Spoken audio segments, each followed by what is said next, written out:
Nakon što je pucnjava oko hotela Prijedor i restorana Ribar utihnula, oko 5 sati i 15 minuta, 3 naoružana vojnika bacaju bombu ispred metalnih vrata pekare kod Kanafe.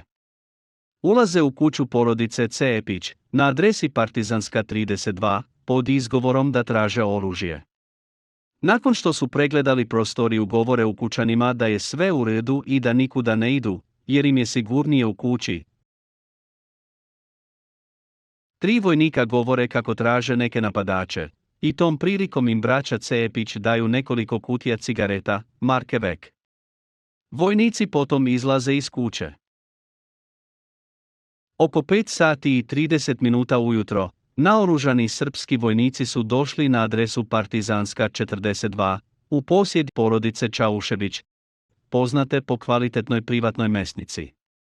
Iz kuće su izveli vlasnika, Čaušević Huseina, zatim Husajnovog sina, Muharema, i Husajnovog bratića Samira.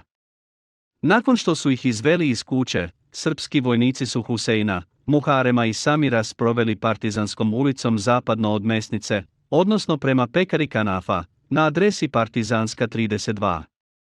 20 minuta nakon što je patrola pretresla porodicu Cepić, oko 5 sati i 45 minuta ujutro, otvorena je vatra iz protivavionskog mitraljeza po pekari, to jest donjem spratu kuće porodice Cepić. Porodica je bila unutar kuće i nije znala šta se dešava.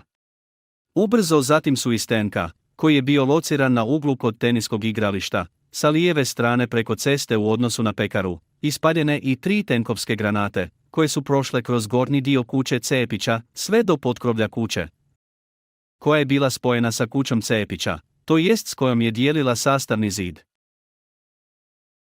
Ukućani, sa bijelim čaršafima, kroz prozor mole vojnike da ih puste da izađu iz kuće, jer će svi izginuti zbog tenkovske paljbe. Paljba iz tenka prestaje. Pri izlasku iz kuće, desno od izlaza se ukazuje užasan prizor. Ispred pekare leže ubijeni Husain Čaušević, njegov sin Muharem i rođak Samir u ogromnoj lokvi krvi, dok su okolo ležale čahure iz protivavionskog mitraljeza ili slične teške artiljerije. Kad smo skretali kod Kanafe lijevo u Partizansku, pred Kanafnom na trotoaru su ležali, bila jedna 3-4 čovjeka mrtva, tu su ležali. Na njima je bilo civilno odijelo na njima. Preko puta između starog muzeja i teniskog igrališta je bio transporter iz koga je pucano na Čauševiće. Posmrtni ostaci 3 žrtve iz Partizanske 42 su pronađeni u masovnim grobnicama Jakarina Kosa i Tomašica. Identitet žrtava je utvrđen putem DNK analize, u periodu od 2005. do 2007. godine. Nekoliko metara niže, preko puta tenka, na raskrsnici Partizanske i Radničke ulice, bila je gomila mrtvih tijela na trotoaru, ispred kuće porodice Skorupan, na broju 34. Jedna od žrtava je bila žena u bordo-crvenoj trenerci. Vozili smo kroz Prijedor i nailazili smo na mrtve ljude. I u sam izlaz iz Prijedora, Kanafina pekara bila, tu sam vidio jednu gomilu ljudi, jedan na drugom mrtvi, u civilnim, normalno obučeni. Bilo je dosta krvi. Tu nam je naređeno da zabijemo glave dole i krenuli smo put koji vodi prema Tomašici. Radilo se o ljudima izvedenim iz kuće preko puta, na broju 23. Njima je naređeno da se postroje ispred kuće porodice Skorupan. Bile su to izbjeglice, koje su nakon progona i granatiranja Kozaruše došli da se sklone kod porodice u Prijedor. Tom prilikom srpska vojska je ubila gotovo cijelu porodicu Alijagić i njihove rođake. Bili su to Alijagić Suljo i njegova 2 sina, Alijagić Ferit i Alijagić Ekrem, te rođaci Ibrahimović Raman, Hatić Safet i Zdravko Pupavac. Pored ovih ljudi, postoji podatak da su još 5 lica romske narodnosti natjerani da utovare tijela ubijenih, nakon čega im se gubi trag. Posmrtni ostaci 5 od 6 poznatih žrtava iz Partizanske broj 23 su pronađeni u masovnim grobnicama Jakarina Kosa i Tomašica. Identitet žrtava je utvrđen putem DNK analize, u periodu od 2005. do 2017. godine. Posmrtni ostaci Ibrahimović Rahmana do danas nisu identificirani.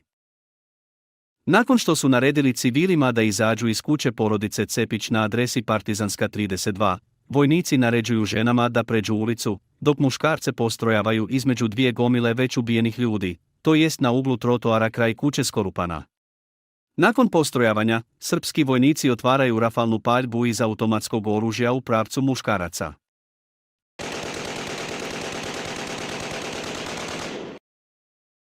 Tom prilikom su ubili braću Mustafu Cepića i Sabahudina Cepića, te Delkić Huseina i njegova dva sina, Emira Delkića i Enesa Delkića.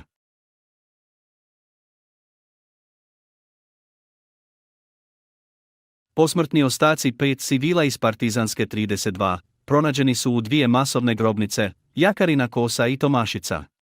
Identitet žrtava je utvrđen putem DNK analize u periodu od 2002. do 2017. godine.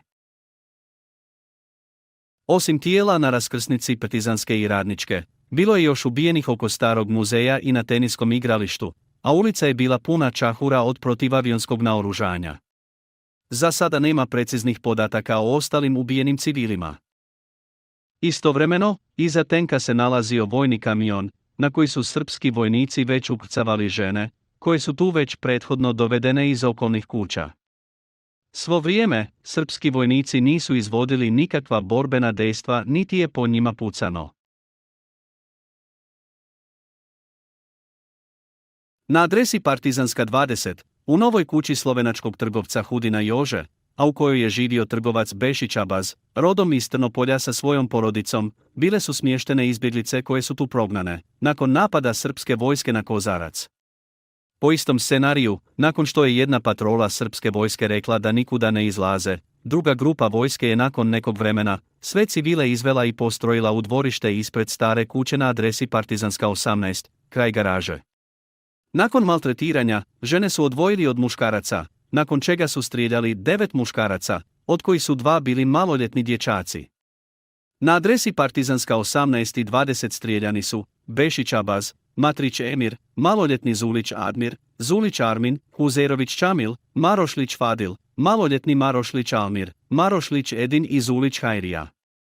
Posmrtni ostaci 9 žrtava iz Partizanske 18 i 20 su pronađeni na lokaciji Jakarina Kosa, a identitet žrtava je utvrđen putem DNK analize u periodu od 2003. do 2017. godine. Na adresi Partizanska broj 6 ubijen je privatnik Džananović Kemal. Nema preciznijih podataka o vremenu i načinu ubistva. Posmrtni ostaci Kemala Džananovića su identificirani iz masovne grobnice Tomašica, a identitet je utvrđen putem DNK analize 16. marta 2017. godine. Nešto prije 8 sati ujutro, na adresi Partizanska 49, pripadnik odreda Zorana Karlice je u dvorištu ispred kuće ubio Kadirić Vesila pred očima njegove supruge. Posmrtni ostaci Vesila Kadirića pronađeni su u masovnoj grobnici Jakarina Kosa, a identitet je utvrđen putem DNK analize 8. decembra 2003. godine. Tijela 24 ubijenih civila iz Partizanske ulice pronađena su na 2 lokacije. 21 tijelo ekshumirano je na lokaciji Jakarina Kosa, dok su 3 tijela pronađena u masovnoj grobnici Tomašica. Neki posmrtni ostaci su pronađeni u oba dvije grobnice, odnosno, tijela nekih od žrtava su izmještena iz masovne grobnice Tomašica na Jakarinu Kosu. 30. maja 1992. godine, u roku od 2 sata, pripadnici 43. prijedorske motorizovane brigade i ostalih vojno-policijskih formacija ubili su 25 civila u Partizanskoj ulici u Prijedoru, od kojih 2 dječaka i 1 ženu. Do danas niti jedna pravosudna institucija nije podigla niti jednu optužnicu za ratni zločin protiv civilnog stanovništva u Partizanskoj ulici u Prijedoru. Nekadašnja Partizanska ulica danas nosi ime Ulica srpskih velikana, a na lokaciji gdje su ležala tijela ubijenih civila, sada se nalazi prazan prostor bez spomenika žrtvama prvog masovnog strijeljanja civila u samom gradu Prijedoru.